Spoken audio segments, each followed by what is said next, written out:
Hey guys, what's up? Welcome back to my channel. So today I wanted to do a video kind of going through some of my grad school application tips and kind of like a rough timeline of when you should be doing things if you want to apply. So I pretty much just finished the whole application process. It's currently January and my applications were due December 1st, and I am applying to developmental psychology, neuroscience PhDs. And I know that the application process is going to be a little bit different for everyone, depending if you're doing master's, PhD, if you're in the United States or not, if you're in a STEM program or not, when your application deadline is, all of that. But I'm going to be telling you just my personal experience and some of the things that I wish that I knew when I was starting the application process, because it is quite a process. And I'm currently at the stage where I'm starting to hear back from some schools and then flying out to schools to interview and stuff like that. So I'll keep you updated on that. But as of right now, it's still a little bit early. I haven't heard back from any places yet. But this video is just going to be about the application itself, which I am done with, thank goodness. So one of my first pieces of advice is to know why you want to go to grad school. There's no point in going to grad school if you don't really want to do it, because it's a lot of your life. If you're getting a master's, it'll probably be 1 to 3 years, and if you're getting a PhD, more like 5 to 7, and it can be very expensive. So when you get to the point where you want to apply to graduate school, know that you really want to do it, and know, what your future career goals are, and that a master's or PhD is going to be critical for that career. Also, something to know ahead of time is that grad school applications are quite expensive. The GRE itself is $205, I believe. And then sending each GRE score is an additional $27 for each school. And you might have to take the GRE more than once. And then submitting your applications to graduate schools is usually, I would say, between about $60 and $110 for each school. So all of these things can add up really quickly, so just know that ahead of time and make sure that you are financially ready to even do the application process. Now, it's also super important to just start early, and I can't stress this enough. You want to start researching the programs and schools, I would say at least May or June the year before you apply. So again, my application deadlines were December 1st, give or take a few days. But I started researching schools basically as soon as school got out in May the year before. Oh, also some background information if you guys are unfamiliar with my channel. I am currently a senior undergrad, and I plan to go to graduate school right from undergrad. So that's another thing to think about. Do you want to go to graduate school immediately after undergrad, or do you want to wait a few years, take a gap year, take a gap 5 years? Lots of people come back to graduate school much later after they've been working for a bit. And there's no right or wrong answer to that. That's very dependent on you. Anyway, yes, okay, start early. I had no idea how to start researching programs, honestly. I was like, do I do a Google search of neuroscience PhD programs? I had no idea. And in the beginning, I was pretty set on going into either cognitive or behavioral neuroscience. That I thought was for sure what I wanted to do, but now I've actually switched my focus and I've been applying more to developmental psychology programs with a neuroscience focus. And how I found that out was basically I was researching programs, cognitive neuroscience programs and stuff, and looking at the faculty in that program. Because what's different about grad school than undergrad is in grad school, you're really wanting to match with a faculty. And that faculty will be your advisor for the entire duration that you are there, unless they leave or something. But you're really looking to match with that person. And I noticed in cog neuro programs and stuff, I just really wasn't as interested in what the faculty were doing than the faculty who were in developmental. And then I realized, oh yeah, wait, okay, developmental psychology has what I want. Anyway, this video is just gonna be me getting way off topic and then trying to come back. I apologize. I just get excited. Yes, basically in the beginning I did start by just doing Google searches and sitting there at my laptop researching programs and seeing what the top schools are in different areas. I would also recommend a site called the Grad Cafe. It's a little bit dangerous because it also, people post their results and stuff on there and sometimes make me feel a little bit sad that other people have heard back from a school that I haven't heard back from. But I think it would be useful to look at that site when you're researching programs in the beginning. Because even now when I go on there and I type in developmental psychology or something, it comes up with a lot of schools and I'm like, oh, I didn't even look at that school, or I didn't even know that school existed, and oh, now that I look at it, maybe I should have applied there. So make sure you do so much research in the beginning. And then kind of once you have your programs and faculty narrowed down, you want to start contacting faculty. Actually, that will be more when the new school year starts. So I started contacting faculty mid-September. And I would just send them an email. Basically, I crafted all of these emails in Word. It took a long time. Again, this whole process takes a long time. And I would say something like, hey, I'm so-and-so from so-and-so university, and I'm really interested in your research. And then I would mention something specific like, oh, I see you work with this, and I do this, and think I would be a good fit for your program because of this. And then at the end of the email, I would ask, are you taking new students for the next, whenever you're applying for? And sometimes they might reply, oh, no, I'm not taking students, sorry. But then at least you know, oh, okay, then maybe I won't even bother applying to that school because maybe you were only interested in that particular faculty member. And you also want to make a really good impression on them in the beginning and show them that you are very interested in what they do and show that you would be a really strong candidate and would fit well in their lab. And also in this process, I had several Skype and phone call interviews with these professors that I reached out to. And then they know you from the beginning, so I think that increases your chances that you might get admitted to the university later on because they can tell the admissions committee, oh, I talked to this person and they're really good and I want them in my lab, so you should invite them out.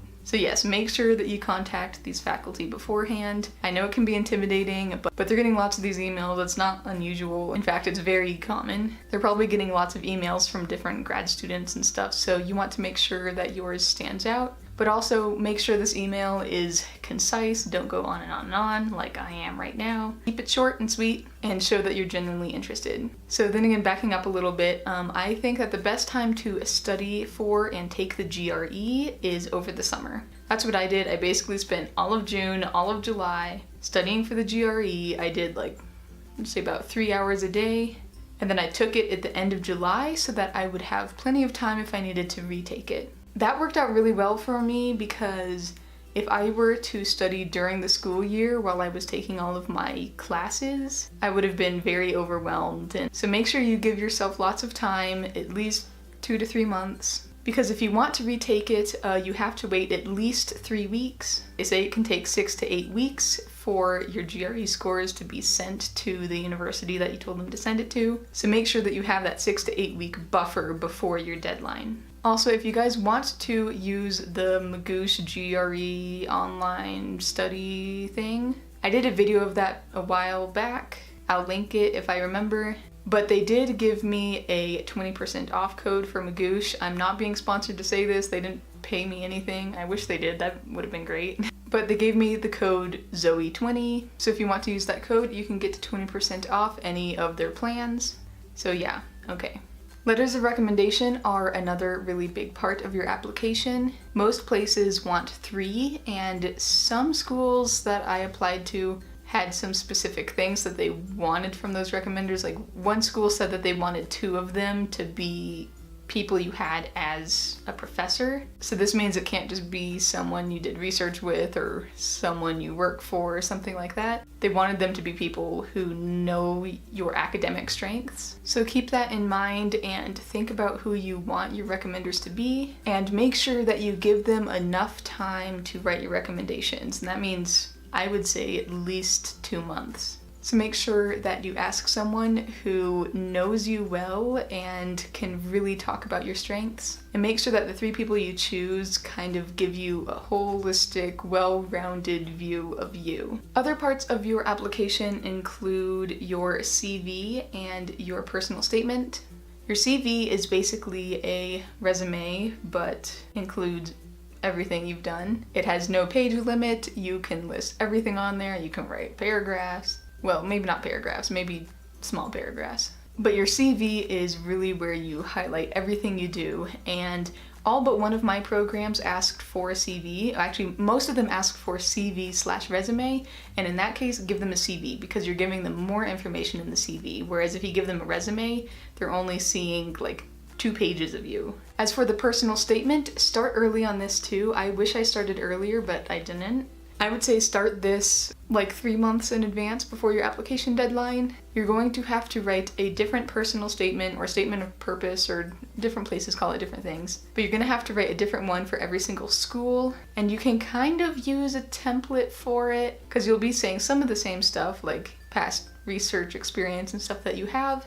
But you're going to have to tailor it towards each school and each program and say why the background you have and your goals align with that program and with the specific faculty members at that program. So again, it's going to require a lot of research on your part of figuring out what exactly they do and really knowing your stuff, and then outlining all of that in a well-written, concise format. Other things that schools sometimes ask for are a writing sample. So this should be something that you've, written for a previous class that really demonstrates that you are a good writer. So I would pick some kind of research paper or something. That's what I did, and I just kind of read it over a little bit and corrected a few typos that I had.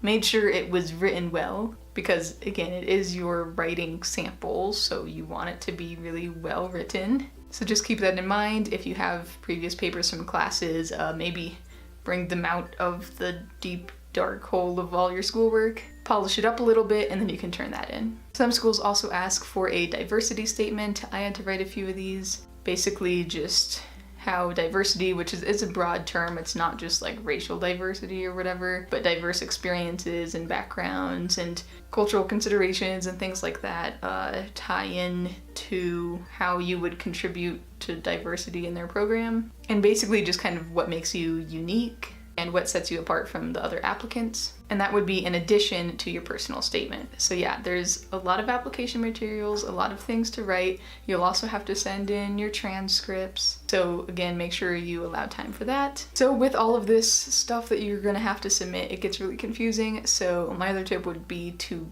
be organized. When I started narrowing down schools, I would, go through their application materials, whatever place on their website, and write down everything that they asked for. So be like, okay, they want a CV, they want transcript, they want the personal statement, here's their instructions for the personal statement, follow that. Read all of the instructions, make sure you do things right. You don't want them to immediately throw out your application because you didn't follow something that they said to do on the website. I personally made a checklist in Word, like a table, and that was like a lifesaver for me. Basically, I had different columns. I had the school name, the program, the application fee, and the deadline. I had a checkbox for when the GRE scores were submitted, and then I also had checkboxes for when each of my recommenders for letters of recommendation submitted their letter. I had listed what faculty I wanted to work with there. I had other checkboxes for transcripts, personal statement, CV, writing sample, and diversity statement. And because not every single school wanted every single one of these, some of the boxes I just grayed out if they didn't want it. But that allowed me to go through and check everything off and make sure I had all of my application materials in. So I would highly recommend doing something like that just to keep you on top of things and make sure you don't forget anything. And my last tip is just to submit early. Don't wait until the day of the application deadline. You want to give yourself at least a few days in case something goes wrong. What if you try to submit and it doesn't load, or it says, oh, we don't have your GRE scores, or oh, your transcript didn't come up or something. You never know. But you don't want something stupid to happen and then you're not able to apply to that school or something. So like mine, even though most application deadlines were December 1st, I think I submitted all of my applications November 29th just to have them done and out of the way. And then that was like a huge weight lifted off of my shoulders. So yeah, anyway, I think that's it that I have for this video. I probably forgot some stuff, even though I feel like I just rambled on for the last like 20 minutes. If I think of some other things that I didn't include here, I'll write them in the comments. Also, if you guys have questions, leave them in the comments below. And thank you guys so much for watching. If you are getting ready to start some grad school applications, good luck to you. Have a wonderful day, and I'll see you guys next time. Bye.